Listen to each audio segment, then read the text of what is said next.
Hello all, welcome to my channel Happy Study Time. So today we are going to start integers. Okay, but before we start I have to explain you what is integers. Okay, म्हणजे तुम्हाला काय नक्की integers म्हणजे काय, आता हे पहिल्यांदाच तुम्हाला ही कन्सेप्ट आली असेल 6th स्टँडर्डच्या मुलांना. सो पहिले आपण काय बघणार आहे, टाईप्स ऑफ नंबर्स. तर कुठले आहेत पहिले टाईप्स ऑफ नंबर? आपण नॅचरल नंबर्स बघितलेत. नॅचरल नंबर्स म्हणजे काय? Number 1 2 3 to infinity. म्हणजे हे कुठले नंबर आहेत? हे काउंटिंग नंबर्स आहेत. काउंटिंग म्हणजे आपण काउंटिंग करताना कुठपासून सुरू करतो? 1 2 3 असं काउंटिंग सुरू करतो. ओके, हे नॅचरल नंबर्स झाले. त्याच्यानंतर आहेत होल नंबर्स. होल नंबर्समध्ये 0 येतो, 0 इन्क्लूड होतो. म्हणजे होल नंबर्स लिहिताना 0पासून सुरू होतात ते इन्फिनिटीपर्यंत. आणि त्याच्यानंतर तिसरे येतात, ते येतात इंटिजर्स. इंटिजर्स. तर आता इंटिजर्समध्ये काय आहे? The number which are greater than 0 are positive numbers and the numbers which are less than 0 are called negative numbers. म्हणजे समजा नंबर लाईन मी तुम्हाला दाखवायची झाली, तर ही नंबर लाईन समजा अशी काढली आपण. इथे मध्ये 0 घेतला, तर इथे नंतर हा आहे, हा +1 आहे, हा +2 आहे, हा +3 आहे, हे +4 आहे. तर सेम आता हे झाले, हे 0च्या राईट साईडला जे आहेत हे पॉझिटिव्ह नंबर झाले. तर 0च्या लेफ्ट साईडला जे येणार आहेत हे सगळे निगेटिव्ह इंटिजर्स येणार आहेत सेम डिस्टन्सवर. म्हणजे -1 -2. म्हणजे +1चा ऑपोजिट काय आहे? -1. +2चा ऑपोजिट काय आहे? -2. +3चा ऑपोजिट काय आहे? -3. +4चा ऑपोजिट काय आहे? -4. सो हे निगेटिव्ह नंबर जे आहेत ते 0च्या लेफ्ट साईडला येतात. आणि आता इंटिजर्समध्ये तुम्ही काय बघायचं आहे?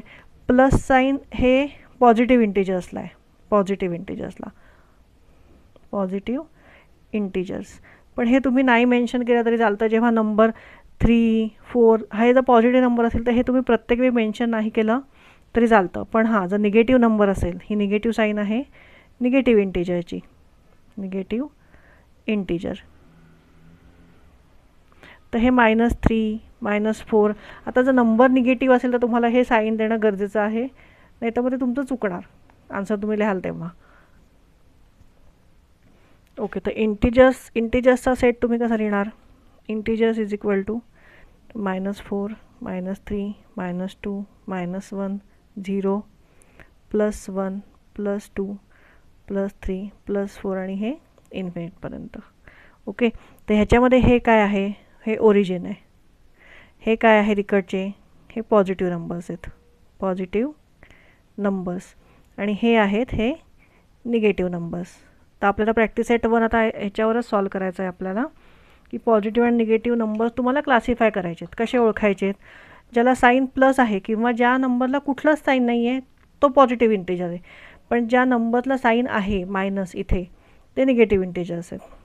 ओके, तर ह्याच्यामध्ये अजून एक गोष्ट तुम्ही लक्षात ठेवायची आहे.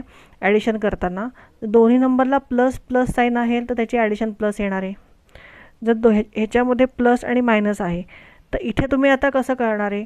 इथे जर बिग नंबरला साईन प्लस असेल तर तुमचा आन्सर प्लसमध्ये येणार आहे, आणि जर बिग नंबरला साईन निगेटिव्ह असेल तर तुमचा आन्सर निगेटिव्हमध्ये येणार आहे. आता हे आपण जेव्हा सॉल्व करू हे तुम्हाला जास्त चांगलं कळेल. एक एक्झाम्पल तुम्हाला मी सांगते. फॉर एक्झाम्पल, समजा +5 नंबर आहे आणि त्याला आपण ॲड करणार आहे +8. तर हे दोन्ही पॉझिटिव्ह इंटिजर्स आहेत, पॉझिटिव्ह नंबर्स आहेत.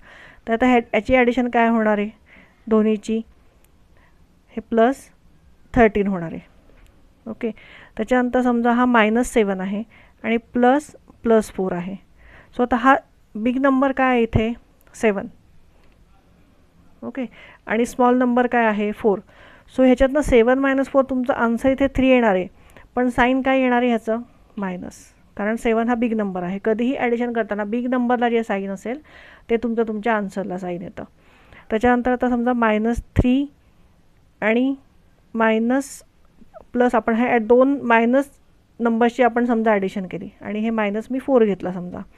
तर आता ह्याचं काय करायचं आहे? ह्या दोघांची ॲडिशन करायची. म्हणजे 3 + 4 काय येणार आहे? 7. आणि हे मायनस, दोघांना नंबर काय, साईन काय आहे? मायनस. सो आपला आन्सर येणार आहे -3 + -4 इज -7. ओके, हे कळलेलं आहे तुम्हाला? ओके, अजून एक एक्झाम्पल आपण बघूयात. समजा +5 आहे आणि +3. आता इथे सिम्पली तुम्ही काय करणार आहे? बिग नंबर 5 आहे इथे, स्मॉल नंबर 3 आहे आणि बिग नंबरला साईन पण 5 आहे. सो हे सिम्पली तुमची नेहमीचं जे आत्तापर्यंत तुम्ही करत आला आहे 5 - 3, म्हणजे हे सॉल्व कसं करणार तुम्ही 5 - 3 = 2. ओके, आणि ह्या 2ला प्लस साईन द्यायची काही गरज नाही आहे. मी आधीच सांगितलं पॉझिटिव्ह इंटिजर्सला नंबर्सला तुम्ही साईन नाही दिलं तरी चालतं, पण जर निगेटिव्ह नंबर येणार असेल आन्सर तुमचं तर ते हे साईन देणं कंपल्सरी आहे. ओके, सो हे थोडंसं एक्सप्लेनेशन तुम्हाला मी इंटिजर्सचं दिलेलं आहे. आपण आता प्रॅक्टिस सेट 1 मी पुढच्या व्हिडिओमध्ये आणते. थँक्यू.